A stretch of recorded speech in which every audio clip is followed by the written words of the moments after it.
ശ്രീമദ് ഭഗവത്ഗീത അധ്യായം 6 ശ്ലോകം 4. യദാഹിനേന്ദ്രിയാർത്ഥേഷു ന കർമ്മസ്വനുഷജ്ജതേ സർവസങ്കൽപ്പസന്യാസി യോഗാരൂഢസ്തദോച്യതേ. എപ്പോഴാണോ ഇന്ദ്രിയാർത്ഥങ്ങളിലും കർമ്മങ്ങളിലും ഒരാൾ ആസക്തിയെ ചെയ്യാത്തത്, അപ്പോൾ ആ സർവസങ്കല്പ സന്യാസി യോഗാരൂഢൻ എന്ന് പറയപ്പെടുന്നു. ഇപ്പൊ യോഗാരൂഢൻ ആരാണെന്ന് നിർവചിക്കുകയാണ് ഈ ശ്ലോകത്തിൽ ചെയ്യുന്നത്. എപ്പോഴാണോ വിഷയങ്ങളിലും കർമ്മങ്ങളിലും യാതൊരു അനുഷംഗവും ചെയ്യാതെ ഒരാൾ സർവസങ്കല്പ സന്യാസിയായിരിക്കുന്നത്, അപ്പോൾ അയാളെ യോഗാരൂഢൻ എന്ന് പറയുന്നു. ഇന്ദ്രിയാർത്ഥങ്ങൾ എന്ന് പറഞ്ഞാൽ ഇന്ദ്രിയങ്ങളാൽ അർത്ഥിക്കപ്പെടുന്നവ, ആഗ്രഹിക്കപ്പെടുന്നവ, ശബ്ദ സ്പർശ രൂപ രസഗന്ധങ്ങളാകുന്ന പഞ്ചേന്ദ്രിയ വിഷയങ്ങളാണ് ഇന്ദ്രിയാർത്ഥങ്ങൾ. ഈ വക വിഷയങ്ങളിൽ അനുഷംഗം ചെയ്യാതിരിക്കുക എന്നതാണ് യോഗാരൂഢന്റെ ഒന്നാമത്തെ ലക്ഷണമായി പറയപ്പെടുന്നത്. അനുഷംഗം എന്ന് പറഞ്ഞാൽ ഒട്ടിച്ചേർച്ച, ഇഴുകിച്ചേർച്ച, ഇത് തന്നെ പരമം എന്നുള്ള സ്ഥിതി. അതായത് അവയിലുള്ള താല്പര്യം, ആസക്തി എന്നർത്ഥം. അപ്പൊ വിഷയങ്ങളെ എത്രയ്ക്കെത്ര സമ്പാദിക്കാനാകുമോ അത്രയ്ക്കത്ര സുഖം പ്രാപിക്കാനാകും എന്ന് സങ്കല്പിച്ച് വിഷയങ്ങളുടെ പിന്നാലെ പരക്കം പായുകയാണ് ലോകം മുഴുവൻ.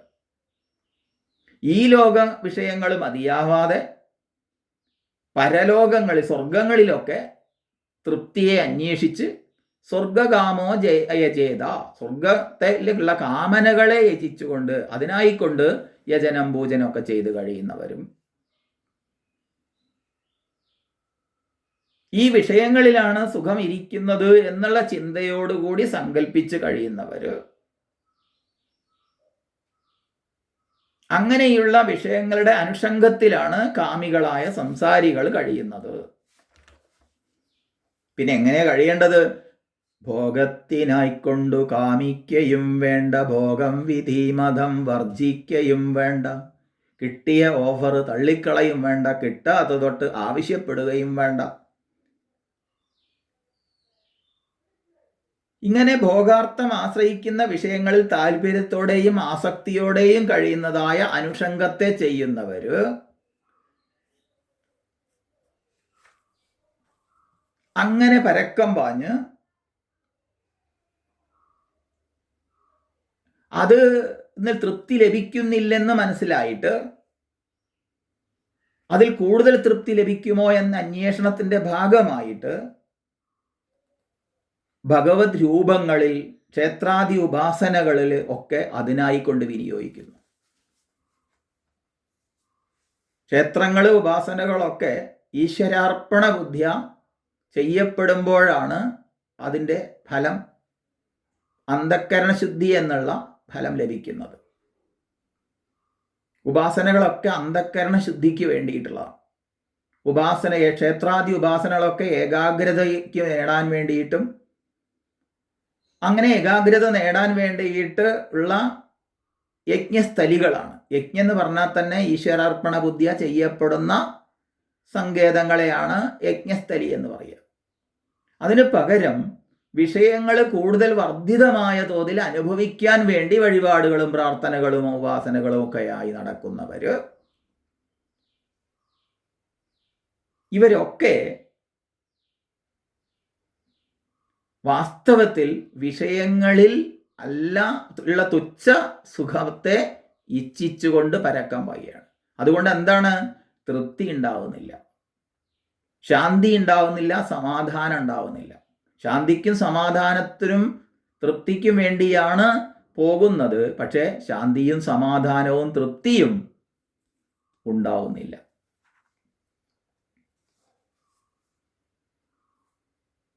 എന്നാൽ കൃതകൃത്യത കൈവന്ന യോഗാരൂഢനെ സംബന്ധിച്ച് ഇങ്ങനെയുള്ള ഒരു കർമ്മത്തിലും യാതൊരുവിധ കർത്തവ്യതാ ബുദ്ധിയും ഉണ്ടാവുന്നില്ല.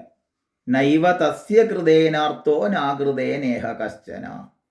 ചെയ്തതിനെ കൊണ്ട് അയാൾക്കൊരു പ്രയോജനവുമില്ല, ചെയ്യാത്തതിനെ കൊണ്ടിട്ടും പ്രയോജനവുമില്ല, അതിനും കൊണ്ടും പ്രയോജനമില്ല. യാതൊരു കാര്യസാധ്യത്തിനുമല്ല അയാൾ ഒരു കർമ്മവും ചെയ്യുന്നത്.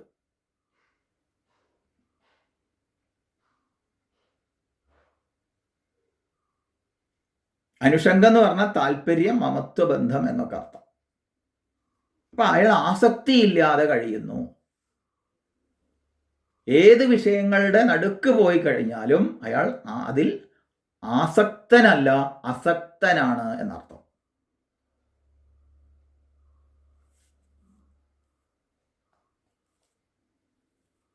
ഇങ്ങനെ അതിലൊന്നും യാതൊരു സുഖവും ഇരിക്കുന്നില്ല എന്നുള്ള പ്രയോജനാഭാവ ബുദ്ധി കൊണ്ട് യോഗാരൂഢന് കർമ്മങ്ങളിൽ നിന്നുള്ള വിരക്തി ഭവിക്കുന്നു.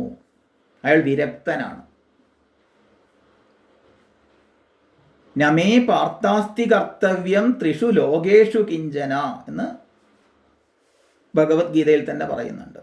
ഹേ പാർത്ഥ, 3 ലോകങ്ങളിലും എനിക്ക് യാതൊരുവിധ കർത്തവ്യവുമില്ല. അപ്പൊ ഇങ്ങനെ ഇന്ദ്രിയാർത്ഥങ്ങളിലും കർമ്മങ്ങളിലും അനുഷംഗമില്ലാതിരിക്കുന്ന യോഗാരൂഢൻ സർവസങ്കല്പ സന്യാസിയുമാണ്. സങ്കല്പമുള്ള കാലത്തോളം ഇതൊക്കെ വേണം കേട്ടോ. ആ സങ്കല്പങ്ങൾക്ക് അനുസരിച്ച് വിഷയങ്ങളെ തേടും, കർമ്മങ്ങളെ ചെയ്യും, കാര്യസാധ്യമൊക്കെ നടത്തും. ഒപ്പം ധ്യാനവും ചെയ്ത് ആത്മാനുസന്ധാനവും ചെയ്ത് ക്രമികമായി ഏകാഗ്രമായ ചിത്തം കൊണ്ട് ധ്യാനനിഷ്ഠനായി കഴിഞ്ഞാൽ അയാൾ യോഗാരൂഢനായി. അങ്ങനെയുള്ള ഒരാൾ ഈ വിഷയങ്ങളിലുള്ള തുച്ഛ സുഖത്തെ അന്വേഷിക്കുന്നില്ല, ആത്മാനുസന്ധാനത്തിലാണ് അയാൾ ഇരിക്കുന്നത്. അയാളാണ് യോഗാരൂഢൻ. അയാളിൽ സന്യസിച്ചിരിക്കുന്നു എന്നുള്ള സങ്കല്പം പോലുമില്ല. ഞാൻ സന്യാസിയാണെന്ന ഭാവം പോലുമില്ല. കാമങ്ങളും കർമ്മങ്ങളും എല്ലാം എന്തിൽ നിന്നുണ്ടാവുന്നത്? സങ്കല്പത്തിൽ നിന്നാണ് ഉണ്ടാവുന്നത്. അതുകൊണ്ട് സർവസങ്കല്പ സന്യാസി, അതുകൊണ്ട് അയാൾ സർവകാമനാരഹിതനാണ് എന്ന് പറയുകയാണ്. ഏതെങ്കിലും വസ്തുവിലോ സ്ഥാനങ്ങളിലോ വ്യക്തിയിലോ അവയെ കൊള്ളാമല്ലോ എന്നുള്ള സങ്കല്പത്തെ നമ്മിൽ ഉണ്ടാക്കുകയും ചെയ്യുമ്പോൾ അത് നമുക്ക് കാമ്യമാകും. ഇപ്പൊ കൊള്ളാമല്ലോ, നല്ലതാണല്ലോ എന്നുള്ള സങ്കല്പത്തിൽ നിന്നാണ് കാമം ഉണ്ടാകുന്നതെന്ന് ഏവർക്കും അറിയാം. മഹാഭാരതത്തിൽ പറയും, കാമജാനാമി തേ മൂലം സങ്കൽപ്പാത്വം ഹി ജായസേ നത്വാം സങ്കൽപ്പയിഷ്യാമി തേന മേന ഭവിഷ്യസി. നിന്നെ ഞാൻ സങ്കല്പിക്കുന്നില്ല, അതിനാൽ എനിക്ക് നീ ഉണ്ടാവുകയില്ല. ധർമ്മപുത്രർക്ക് മോക്ഷധർമ്മത്തെ ഉപദേശിക്കുന്ന ഭീഷ്മര് ഉപദേശത്തിന്റെ ഇടയിൽ എടുത്തുദ്ധരിക്കുന്ന മങ്കിഗീതയിലെ ഒരു ശ്ലോകമാണിത്.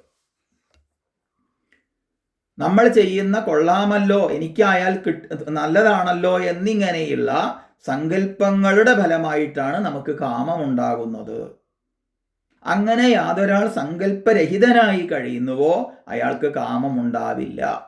ഇപ്രകാരം കാമസങ്കല്പങ്ങളിൽ നിന്നാണ് കാമസങ്കല്പരഹിതന് കാമമുണ്ടാകുന്നതല്ല. സർവകാമ പരിത്യാഗേച്ച സർവകർമ്മ സന്യാസ സിദ്ധോ ഭവതി. സർവകാമ പരിത്യാഗത്താൽ സർവകർമ്മ സന്യാസം സിദ്ധമാകുന്നു.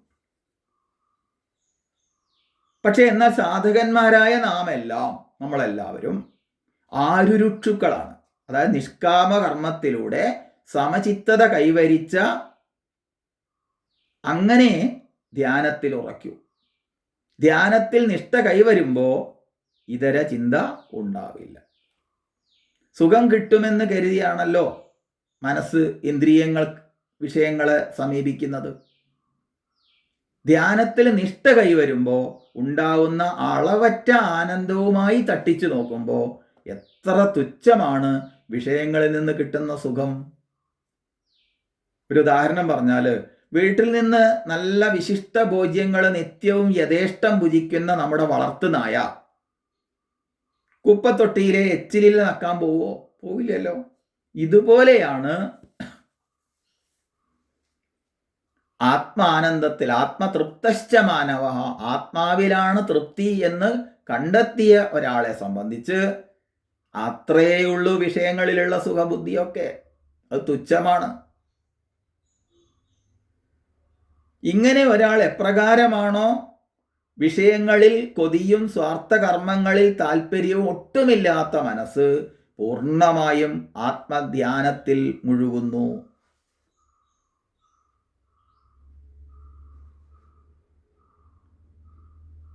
വിഷയങ്ങളിലും കർമ്മങ്ങളിലും യാതൊരു ആസക്തിയും ഇല്ലാത്തയാളായി സർവസങ്കല്പ സന്യാസി. സങ്കല്പമുള്ള കാലത്തോളം വെറുതെ അടക്കി വെച്ചിട്ട് കാര്യമൊന്നുമില്ല. സങ്കല്പങ്ങൾ പൂർവാധിക ശക്തിയോടുകൂടി ഇന്ദ്രിയങ്ങളെ വിഷയങ്ങളിലേക്ക് കൊണ്ടുചെന്നെത്തിക്കും.